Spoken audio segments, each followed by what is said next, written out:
Hello guys, আজকে আমরা দেখব জিমেল অ্যাকাউন্ট কিভাবে একবারে মুছে ফেলবেন পার্মানেন্টভাবে। প্রথমত আমরা আমাদের জিমেল স্টুডিওতে ঢুকে যাওয়ার পরে কোনায় দেখব আর লেখা আছে, ওখানে ঢুকবো। তারপর ওখানে আপনাদের জিমেল অ্যাকাউন্টগুলো শো করবে। আপনি যে অ্যাকাউন্টটি ডিলিট করবেন সেটি সিলেক্ট করবেন। আমি সিলেক্ট করলাম। সিলেক্ট করার পর নিচের দিকে স্ক্রল করবেন।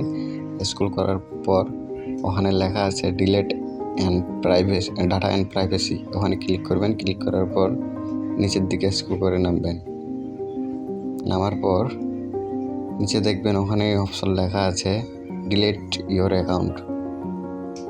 ওই যে দেখাচ্ছি ডিলিট ইওর গুগল অ্যাকাউন্ট, ওখানে ক্লিক করবেন। ক্লিক করার পর একটু লোডিং নেবে। লোডিং নেওয়ার পর এরকম একটা পেজ আসবে। তারপর নিচের দিকে স্ক্রল করবেন। স্ক্রল করার পর ওইরকম দুইটি শূন্যস্থান থাকবে, ওই দুইটি শূন্যস্থান টিক দিবেন। টিক দেওয়ার পর ওই ডিলিট অপশনে ক্লিক করলেই আপনাদের অ্যাকাউন্ট পার্মানেন্টভাবে ডিলিট হয়ে যাবে।